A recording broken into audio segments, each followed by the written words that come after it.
Most of the work that I do is all about spontaneity, and what that means is to create a look, I like to do everything from the head to the toe of the look, even for my YouTube channel. And in order for me to get to that point, I have to facilitate all of New York to get everything together and get the team together.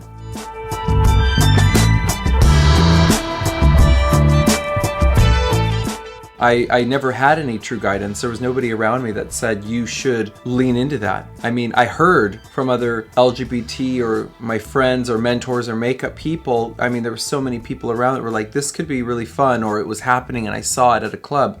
But I didn't know that that could be a part of my storyline. And I didn't have the confidence to back it in the beginning because I was figuring me out.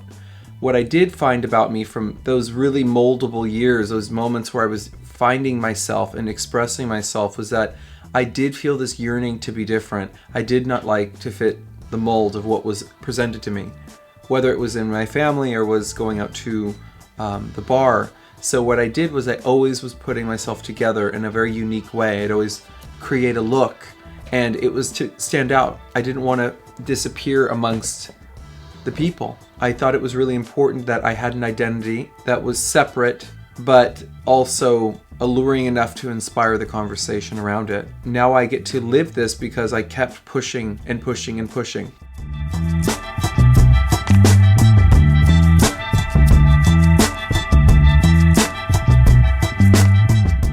There was a photographer that once said he liked that I was androgynous by playing with gender because I was a boy in makeup. I had done some looks, but he thought never do drag, it would be too obvious. But I remember not liking that somebody could think they could tell me what not to do or what to do. This is a suggestion, but I found it a bit suspicious to tell me what I couldn't do because it was seemingly inappropriate or it wouldn't work. So because I remember hearing these things or being targeted for being different, I thought if I do it really, really well, nobody can touch it no matter what. And it can be admired, and I can find a way to let people comprehend it.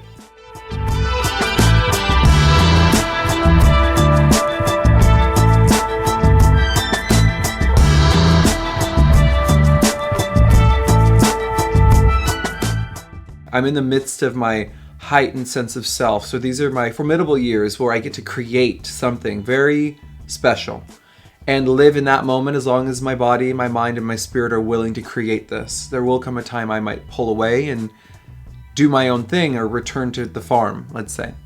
But where I did come from on the farm was I was surrounded by athletes because my family was athletic, and I saw competition. I saw people that were fighting to be the best, and that was what was encouraged. And because I was not an athlete, what I did have as a natural strength was art. And when I had that, I knew I had this natural ability to do something that people were mesmerized by.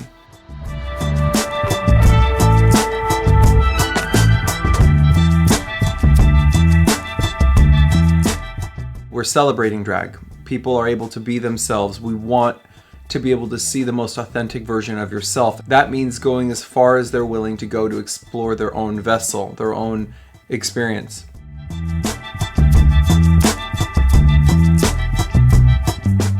I get to create content that's exciting. I get to put conversations to beauty, things that are creative, and make my living art, which is the makeup on the face, the expression of fame on my body as myself, that additional layer of myself as her. And I get to continue to create and be inspired by the fact that the world is moving forward whether I'm creating or not.